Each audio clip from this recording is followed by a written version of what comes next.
전해드린 대로 오늘 이재명 대표 선거법 위반 사건 3차 공판에는 유동규 전 본부장이 증인으로 출석할 예정입니다. 네, 관련 내용 최진영 변호사, 장윤미 변호사와 함께 자세히 짚어보도록 하겠습니다. 안녕하세요. 안녕하세요. 네, 먼저 관련 목소리 듣고 이야기 이어가겠습니다. 하나 직원이고 뭐 해외 출장도 같이 갔는데 어떻게 모를 수 있냐 그러지만 실제로 하위 직원이라서 기억이 안 나고요. 거짓말 좀 그만했으면 좋겠다 말씀을 드리고요. 가면이 벗겨질 거라고 생각합니다. 하위직 실무자인데 같이 갔으면 그 사람이 얼굴이야 제가 봤겠지만 그 사람이 이 사람인지를 여러분은 어떻게 압니까? 시장 당시에는 그 사람을 기억하지 못했다고 얘기한 건데 그걸 왜 의심을 하죠? 이재명이가 골프를 갔다가 5시간을 치는데 눈을 안 마주쳤대. 2인 카트에 타고 다녔어요. 2인 카트. 그럼 말도 안 되는 이야기를 하는데 제가 법정에서 다른 또 중요한 얘기를 할 겁니다. 근데 또 그것도 몰랐다 그러면 말이 안 되는. 예. 자, 유동규 전 본부장이 이재명 대표 선거법 위반 사건 첫 번째 증인인데 조금 전에 이제 유동규 씨가 이야기한 것들이 이제 본인 유튜브에서 이야기한 것들인데 결국 이 주장들이 계속 재판에서 나오겠죠? 그렇습니다. 말씀하신 것처럼 그 이재명 대표의 공직선거법 위반 허위사실 유포죄 같은 경우에는 크게 두 가지죠. 하나는 성남시장 당시에 그 김문기 처장을 몰랐다라고 하는 언론에서 인터뷰 내용.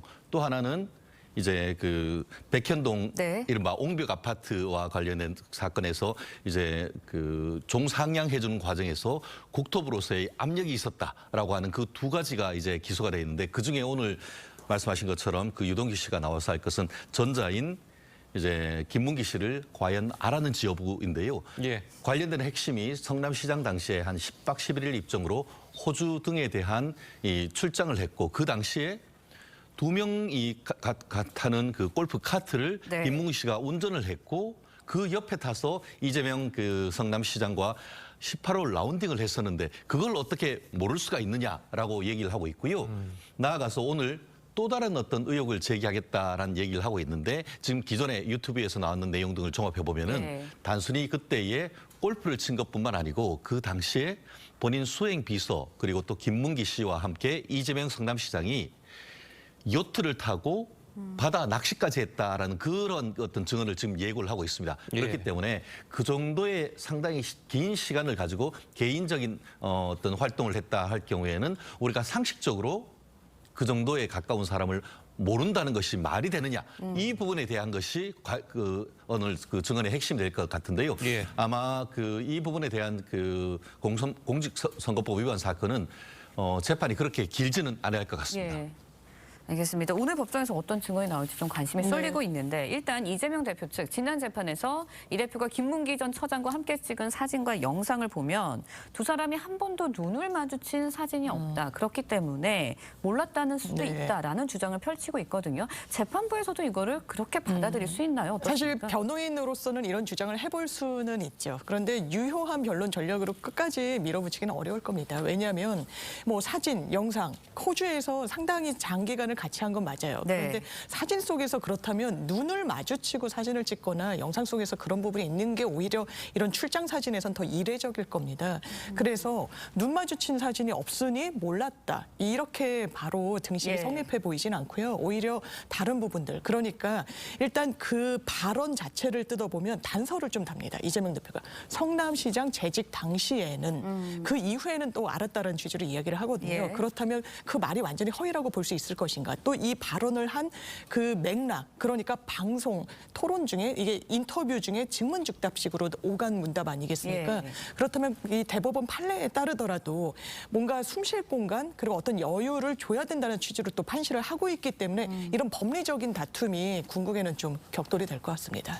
결국은 뭐 유무죄 판단도 중요하지만 과연 그 유죄를 만약에 받았을 때 어느 정도까지 처벌 수위가 높아지느냐도 중요하잖아요. 그렇습니다. 어느 정도까지를 받아야 이재명 대표에겐 좀 좋은 겁니까? 기본적으로 그 공직선거법과 관련된 죄로 100만 원 이상의 어떤 형을 받을 경우에는 어떻게 보면은 뭐 당선됐다고 하면은 당선 무효형이 되는 것이고 그렇지 않다 하더라도 결국 공직선거법에 따라서 그와 같은 사람을 어떻게 보면 후보로 추천했던 정당에 대해서 국고 보조금을 네. 환수할 수 있도록 하는 그런 그 지금 공직선거법이 있습니다. 예. 그러다 보니까 만약에 이와 같은 이번 공직선거법 위반 사건이 100만 원 이상의 판결이 확정될 경우에는 지난 대선에 있어서 민주당에 지원됐던 400억 원이 넘는 국고보조금이 환수될 수밖에 없는 그런 내용입니다. 그러다 보니까 이번 사건은 단순히 이재명 대표의 개인적인 어떤 비리나 이런 부분이 아니고 민주당의 어떤 미래와 민주당의 재정적 상황과 밀접한 관계가 있다 보니까 아마 민주당을 지지하는 분들 같은 경우에는 절체절명의 위기다 이렇게 표현할 수밖에 없을 것 같습니다. 그럼 100만 원 이상이 나오면 지금 국회의원직도 박탈을 하게 되는 겁니까? 기본적으로 이제 그 선거 자체는 별개인 겁니다만 예.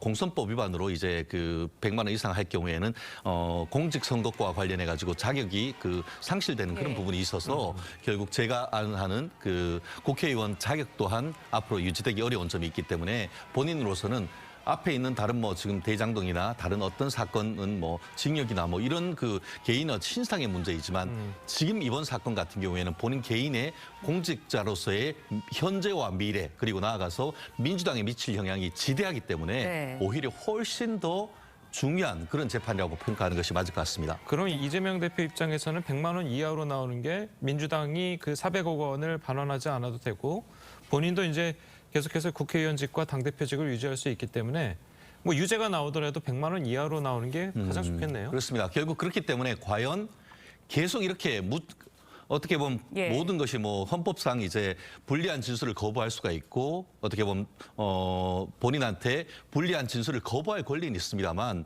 실무적으로 봤을 때의 죄를 자백하고 용서를 구할 경우와 또 계속 죄를 모르쇠 하면서 부인했을 경우에 양형에서의 차이는 상당할 수밖에 없습니다. 예. 그렇기 때문에 과연 이번 사건이 정말 그 허위 사실로 밝혀졌을 때에 과연 이것을 100만 원 이상 법원에서 그 판결을 선고할지도 사실 굉장히 어떻게 보면은 법원으로서는 고심할 수밖에 없는 것 아니겠습니까? 왜냐하면 그로 인한 정치적 후폭풍이 너무나 크기 때문에 결국 그렇기 때문에 이 부분은 민주당 내에서도 어떤 식으로 이것을 유죄를 인정하고 양형으로 이제 그 다가갈 문제인 것인지 아니면 계속 아예 무죄 전략으로 갈지에 대해서는 내부적인 어떤 그 고민도 상당히 크지 않을까 예측을 합니다. 네, 오늘 이재명 대표 유동규 전 본부장 법정에서 처음 만나는 네. 날입니다. 그만큼 치열한 공방이 좀 예상이 되는데 이재명 대표가 김문기 전 처장을 알았느냐 몰랐느냐 왜 이 부분이 왜 이렇게 쟁점이 되는 건가요? 일단 1차적으로는 공소사실의 주요 내용이었죠. 몰랐다는 사실이 본인이 당선될 목적으로 거짓말을 했다라는 게 검찰의 시선이니까요. 또 하나는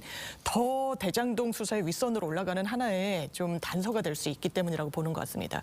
김문기 전 처장 같은 경우에는 뭐 초과이익 환수 조항을 삭제하지 말 것을 뭐 권유했다 이런 부분들이 언론에 나오기도 했었거든요. 그렇다면 대장동 설계 작업과도 관련이 된 사람인데 내가 몰랐다라고 이야기하는 게 거짓이라고 만약에 판명이 된다면 뭔가 그동안 주장했던 부분이 좀 네. 흐트러질 수도 있다는 그런 부분이 있고요. 또 아마 이재명 대표 측에서는 이 기소 자체가 또 무리하다 이런 얘기를 할 겁니다.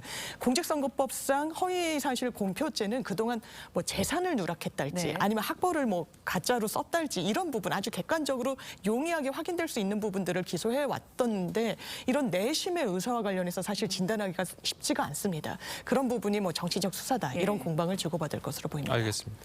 자, 어쨌든 뭐 유동규 본부장이 이제 뭐 대장동 사건 이후로 이재명 대표를 처음 만나는 거잖아요.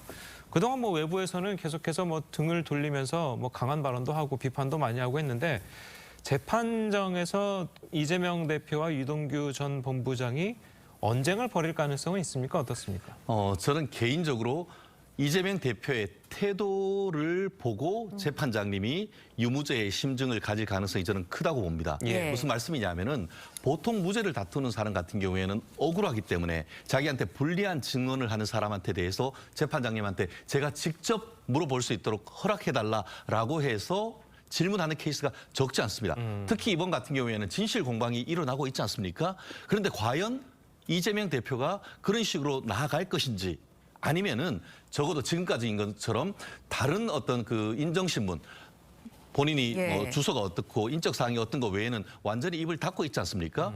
결국 본인이 만약에 직접 질문했을 때에 오히려 유동규 씨가 증인으로서 반박을 했을 때 그거를 반박하기 어려울 경우에는 오히려 지금 그렇게 적극적으로 진술한 이후에 본인의 진술이 반박되고 더 이상 다투지 못하면은 어이없는 상황이 되지 않습니까? 그런 위험을 피하기 위해서는 본인이 계속 그냥 변호인을 통해서 질문하는 걸 보고 있겠지만 그렇게 했을 경우에는 재판장님 입장에서는 진짜 무죄인가? 이런 그 어떤 변론 전체의 어떤 취지상 본인한테 불리할 수 있는 판단을 할 수 있기 때문에 그와 같은 것을 어느 선으로 줄탈지에 대해서는 이재명 대표 개인의 결단에 달렸다. 그렇게 예측을 합니다. 예, 알겠습니다. 자, 오늘 변호사님 말씀은 여기까지 듣겠습니다. 잘 들었습니다. 네, 고맙습니다. 감사합니다.